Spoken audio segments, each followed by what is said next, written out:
यहाँ की एक ईगल कपल की स्टोरी भी सुनाता है जो कि किंग और क्वीन है। उनके दो बेटे भी हैं जिनमें से ही एक को अगला राजा बनाया जाएगा, मगर फिलहाल वो बहुत छोटे हैं, इसीलिए वो अपने बच्चों का बहुत ख्याल रखते हैं, खासकर बाकी ईगल से, जिनमें से बहुत से किंग ईगल के दुश्मन हैं। और इन्हीं में से एक दुश्मन जब किंग पर हमला करता है तो किंग बहुत ही बहादुरी से लड़ता है, लेकिन उसका बैलेंस बिगड़ने की वजह से वो सीधा नीचे आकर गिरता है और पत्थरों से लगने की वजह से उसकी मौत हो जाती है। डेंजर जब किंग ईगल की लाश देखता है तो उसे बहुत दुख होता है। तभी वहाँ पर खिलर नाम का एक शिकारी आता है जो कि किंग की बॉडी को ले जाने आया था। खिलर इस पहाड़ी इलाके में अपने बेटे लूकस के साथ रहता है। खिलर की वाइफ की डेथ के बाद खिलर इमोशनली काफी डिस्टर्ब रहने लगा था और इसी वजह से उसका और लूकस का रिलेशन बहुत ही इफेक्ट हुआ। अपने डैड के रूड बिहेवियर की वजह से लूकस अपनी मॉम को बहुत मिस करता है। वहीं सीन चेंज होकर हमें मदर क्वीन को दिखाया जाता है जो कि रात गुजरने के बाद समझ जाती है कि किंग ईगल अब वापस नहीं आएगा, इसीलिए अब उसे खुद ही इन बच्चों को पालना होगा और इन्हीं में से किसी एक को राजा भी बनाना होगा। और इसीलिए जैसे जैसे ही ये बच्चे बड़े होते हैं तो किंग बनने के लिए इनकी लड़ाई भी बढ़ जाती है, जिनमें ज्यादातर बड़ा भाई ही जीतता है। अब एक दिन जब इनकी मदर खाना लाने जाती हैं तो इन दोनों में फिर से लड़ाई होती है, जिसमें से बड़ा भाई फिर से जीतने लगता है। तब इसी बीच छोटा भाई पहाड़ी से नीचे गिर जाता है क्योंकि उसके अभी तक पूरी तरह से पंख भी नहीं आए हैं, तो इसीलिए वो उड़ नहीं पाता और बहुत ही जख्मी हो जाता है। इसीलिए वो अपनी माँ के आने का इंतजार करता है। जब उसकी माँ आती है तो उसे छोटे भाई के रोने की आवाज सुनाई देती है, मगर किंग के जाने के बाद वो दोनों में से किसी एक को ही पाल सकती थी, इसीलिए वो बड़े भाई को चुनती है क्योंकि उसमें किंग बनने की पोटेंशियल ज्यादा थी। और इस तरह अब छोटा भाई वहीं जख्मी पड़ा रहता है। उसे काफी सारी चूंटियां भी परेशान करती है, मगर किसी तरह रात गुजर ही जाती है। अगले दिन जब वो जागता है तो देखता है कि एक वाइल्ड डॉग उसके पास खड़ा है। वो उससे बचने की कोशिश करता है। इतने में उनकी आवाजें सुनकर लूकस वहाँ आ जाता है। वो उस डॉग को वहाँ से भगा देता है और उस बेबी ईगल को अपने पास अपने घर ले आता है और उसे वो एक सीक्रेट रूम में ले जाता है और वो एक पिलो को हाफ में काट कर उसके लिए नेस्ट भी बनाता है। वो उसको खाने के लिए ब्रेड देता है, लेकिन वो ब्रेड नहीं खा रहा होता। लूकस उसको अपने साथ रखने में इंटरेस्टेड था, लेकिन उसको ये नहीं पता था कि एक बर्ड का ख्याल कैसे रखते हैं। लूकस उसको अपने कपड़ों में रखता है ताकि कि उसको गर्मी मिले और फिर वो ईगल के लिए खाना लाने के लिए निकल जाता है। बाहर आने पर वो खिलर को देखता है। लूकस अपने फादर के पास जाता है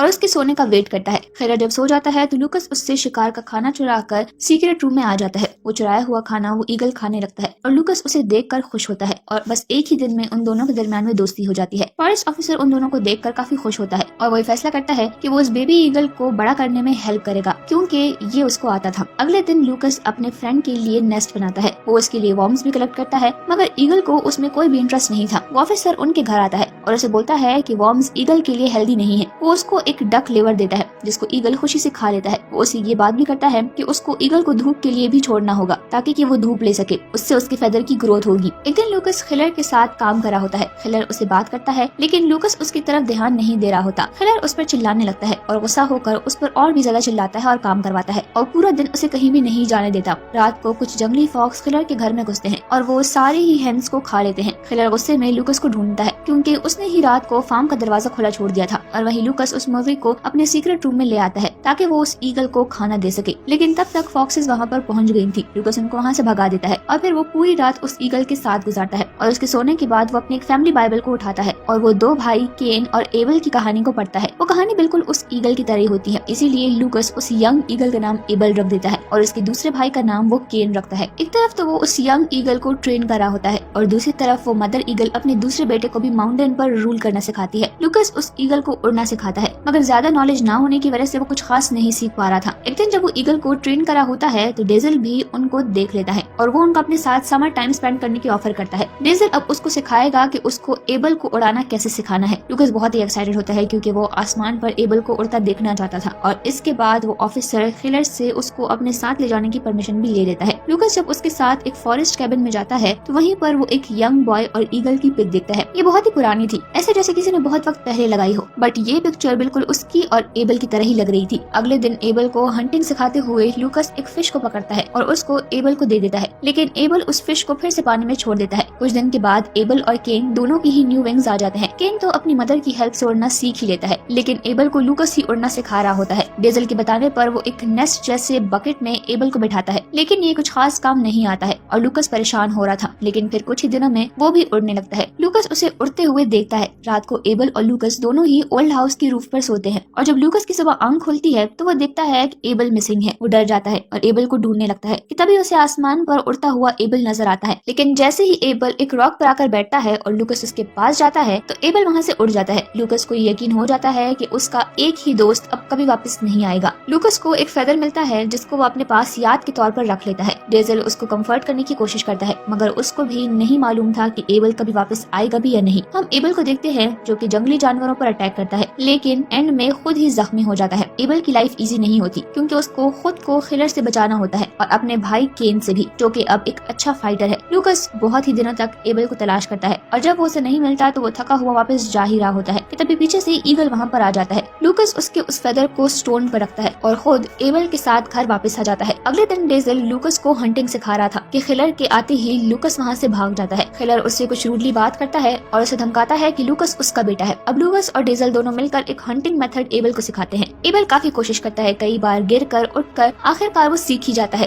और फिर वो अपने लिए हंट भी करता है। सब ठीक चल रहा था। एक दिन डेजल लूकस को बताता है कि एक दिन एबल उसको छोड़कर चला जाएगा क्योंकि असल में वो एक वाइल्ड एनिमल है और उसे आखिर में वाइल्ड जंगल ही जाना होगा। कुछ दिनों के बाद वो दोनों एबल को एक बहुत ऊंचे पहाड़ पर ले जाते हैं और वो उसकी फीट पर एक फ्रेंडशिप ब्रेसलेट भी बांधता है और लूकस उसको ये एक आखिरी फेयरवेल देता है जिसके बाद एबल वहाँ से उड़ जाता है। इसके बाद विंटर सीजन शुरू होता है और हम देखते हैं कि एबल को हंटिंग में काफी मुश्किल हो रही होती है। वो रैबिट को पकड़ने की कोशिश करता है मगर बर्फ होने की वजह से वो हमेशा फेल हो जाता है। बहुत स्ट्रगल करने के बाद वो फाइनली एक छोटे से जानवर को पकड़ ही लेता है और उसे पकड़कर वो नदी में कूद जाता है और उसका शिकार करता है और ऐसे ही टाइम के साथ साथ वो हंटिंग सीख जाता है। वहीं पर लूकस अपने फ्रेंड को अभी तक नहीं भूल पाया। वो उसके फेदर्स को अपने पास सजाता है। उधर खिलर जानवरों को पकड़ने के लिए बहुत सारे ट्रैप्स लगाता है। लूकस वो सभी ट्रैप्स हटाते हुए नजर आता है और वो उस जगह पर भी जाता है जहाँ पर वो एबल के पास रहा था। वो उसके फेदर को हाथ में ले लेता है और उसकी याद में वहीं पर लेट जाता है। कुछ देर के बाद जब वो सोकर उठता है तो वो देखता है कि एक वुल्फ उसके बहुत ही करीब है। लूकस डर जाता है और वो वहाँ से भागने लगता है कि उसका पैर उसी के फादर के लगाए हुए ट्रैप में फंस जाता है। वो मदद के लिए चिल्लाता है लेकिन लकीली वहाँ पर डेजल मौजूद था और वो उसकी आवाज़ें सुनकर उसको बचाने के लिए आ जाता है और वो उस वुल्फ को भी भगा देता है। हम एबल को देखते हैं जो कि अपने बर्थ प्लेस पर आता है जहाँ पर उसका भाई होता है जो कि अब एक बीस्ट की तरह स्ट्रॉन्ग हो चुका था। दोनों भाइयों के दरमियान अब भी लड़ाई होती है और वो दोनों गोश्त के लिए भी एक दूसरे से लड़ते हैं। एक रात को डेजल लूकस को दो बर्ड्स की स्टोरी सुनाता है जो कि लूकस को एबल और केन की तरह ही लगती है। लूकस डेजल से पूछता है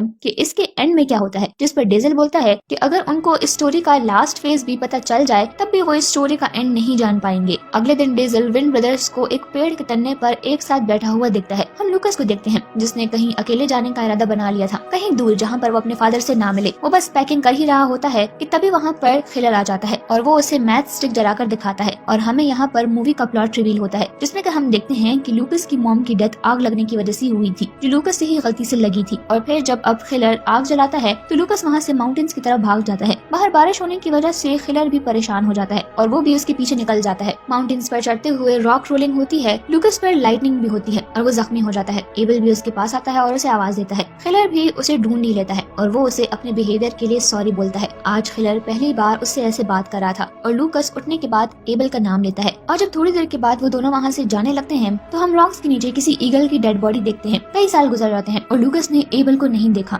और उसके अपने फादर के साथ रिलेशनशिप अब ठीक हो चुके हैं। वो दोनों माउंटेन्स पर जा रहे होते हैं कि लूकस को एबल की प्रेजेंस फील होती है क्योंकि वो उसकी डेथ को अभी तक एक्सेप्ट नहीं कर पाया था और उसे उम्मीद है कि वो उसके पास जरूर आएगा। लेकिन खिलर ऐसा नहीं मानता था। वो उसे बोलता है कि वो मर चुका है। उस दिन जो डेड बॉडी उनको रॉक से मिली थी वो उसी की थी। वो ये सब कुछ बोल ही रहा होता है कि तभी वो साइड पर देखता है और वो लूकस को अपने हाथ को फैलाने को बोलता है। वो पहले तो हैरान होता है लेकिन फिर अपने फादर की बात मानकर वो अपना हाथ फैला लेता है और वो देखता है कि एबल उसके पास आकर उसके हाथ पर बैठ गया है। और हमें यहाँ पर पता चलता है कि उस दिन वो डेड बॉडी एबल की नहीं केन की थी। लूकस बहुत खुश होता है पर अब उसे अपने फ्रेंड की भलाई के लिए उसे गुड बाय करना था और लूकस उसके हाथ से अपना वो ब्रेसलेट भी उतार देता है और उसे उड़ने के लिए छोड़ देता है। लास्ट में हम देखते हैं कि एबल अब किंग है और वो अपनी क्वीन के साथ रहता है और अपने बच्चों का इस दुनिया में आने के लिए वेट कर रहा है। और इसी के साथ ये मूवी यहीं पर एंड हो जाती है।